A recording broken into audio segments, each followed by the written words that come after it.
Salam sejahtera, terima kasih karena bersama dengan saya di Nazilin Unity Channel. Masih lagi panas berkaitan dengan kekalahan Parti Bersatu dalam PRK Dewan Undangan Negeri Mahkota. Kekalahan itu adalah kekalahan yang paling memalukan sekali untuk Parti Bersatu dan Perikatan Nasional. Manakan tidak, ada penganalisis politik dan juga pengulas politik mengatakan bahwa meskipun kempen di saat akhir sudah mula berunsur fitnah, Perikatan Nasional sudah sanggup menggunakan apa saja kaedah untuk menang. Akhirnya mereka tetap menang.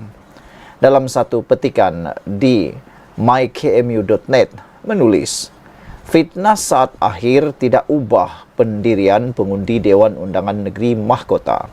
Nampaknya politik saat ini sudah mulai jadi matang. Para pengundi pada saat ini, waktu ini, sudah menjadi pengundi yang bijak dan matang. Yang mana sepatutnya Perikatan Nasional ketahui bahwa kekalahan mereka dalam pilihan raya Nenggiri baru-baru ini sudah menunjukkan indikator yang terbaru tentang pilihan raya. Yang mana sudah diketahui bahwa Perikatan Nasional gagal mendapatkan undi meskipun mereka menggunakan isu 3R. Isu 3R sudah tidak lagi berkenan di mata para pengundi. Isu 3R sudah tidak boleh lagi memainkan peranan yang besar dalam kemenangan pengundi.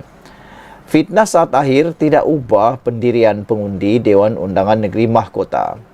Seperti biasa, setiap kali ada PRK, pilihan raya kecil, Perikatan Nasional perlu ada booster di saat akhir.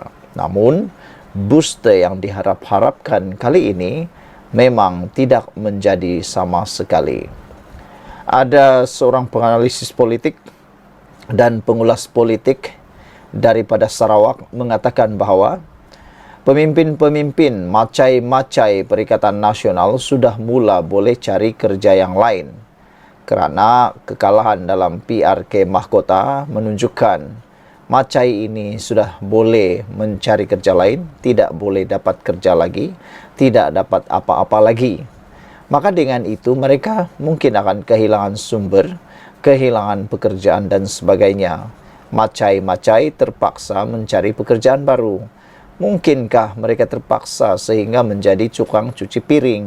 Itu pertanyaan besar daripada pengulas politik tersebut. Kali ini Perikatan Nasional bawa Cikgu Bad pun tiada yang boleh mengubah pendirian pengundi di PRK Dun Mahkota. Bayangkan Cikgu Bad yang banyak kali menimbulkan kontroversi politik pun tidak mampu mengubah pendirian dan pikiran pengundi di Dewan Undangan Negeri Mahkota. Nampaknya macai ini, iaitu Cikgu Bad pun sudah tidak boleh pakai lagi. Dah tak relevan lagi, tak boleh pakai dan juga gagal main peranan. Jadi, adakah selepas ini Cikgu Bad terpaksa mencari pekerjaan lain? Termasuklah menjadi tukang tebar roti canai, kata para pengundi dan juga penganalisis politik, pengulas politik yang tidak sehaluan dengan Cikgu Bad. Dan kali ini Perikatan Nasional gagal memanfaatkan kelebihan Cikgu Bad dengan kisah sensasi dan kononnya kisah pendedahan luar biasa berkenan calon Barisan Nasional Syed Hussein. Pendedahan Cikgu Bad bahawa calon Barisan Nasional BN Syed Hussein ada kes polis dan ada rekod kes jenayah yang cuba disembunyikan nampaknya tidak berkesan sama sekali. Bahkan, itu secara tidak langsungnya menampakkan Cikgu Bad sudah tersalah langkah. Apabila beliau akhirnya juga mengakui bahawa kes itu telah pun selesai. Bahkan, Ketua Polis Negara dan Polis PDRM juga telah mengesahkan termasuk Zahid Hamidi bahawa kes itu telah selesai dan DNA. Tiada tindakan diambil susulan perkara itu kerana tidak melibatkan dan tidak mendapat apa-apa kes jenayah. Begitulah kononnya skop terbesar yang Cikgu Bad bawa dan sangat berharap dapat menarik perhatian pengundi Dewan Undangan Negeri Mahkota supaya menolak calon BN yang sekian hari dilihat semakin diterima oleh pengundi.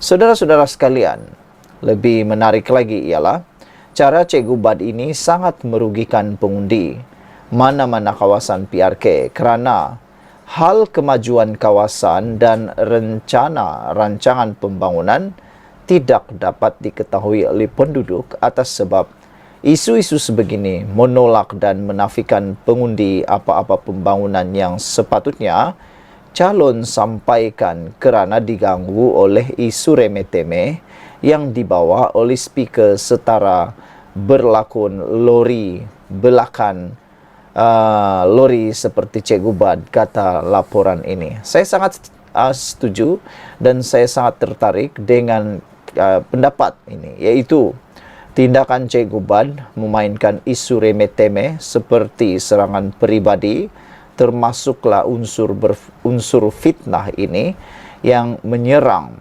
pribadi calon BN, termasuk kes kononnya jenayah itu yang akhirnya tiada kena mengena, telah pun menutup secara sendirinya isu yang lebih penting, iaitu berkait isu pembangunan di kawasan tersebut. Jadi para pengundi sebenarnya tidak dapat mendengar apa-apa hujah, apa-apa cadangan daripada calon bersatu berkait dengan apa pembangunan yang boleh diperoleh, manfaat yang boleh diperoleh oleh para pengundi di sana. Kerana ada gangguan remeh-temeh.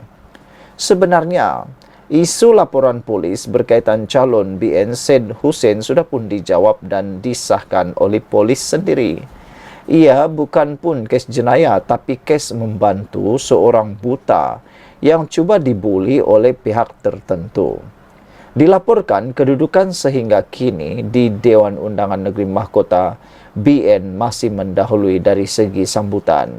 Apa yang menjadi masalah adalah sama ada sebilangan jumlah pengundi luar terutama dari Singapura akan mengundi, membuang undi pada waktu itu. Nampaknya semuanya sudah terjawab.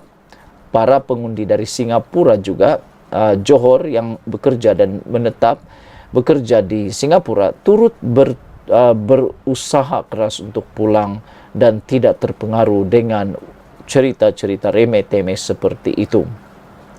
Masalah kedua, kononnya sebilangan pengundi bukan Melayu masih merajuk dan enggan keluar mengundi.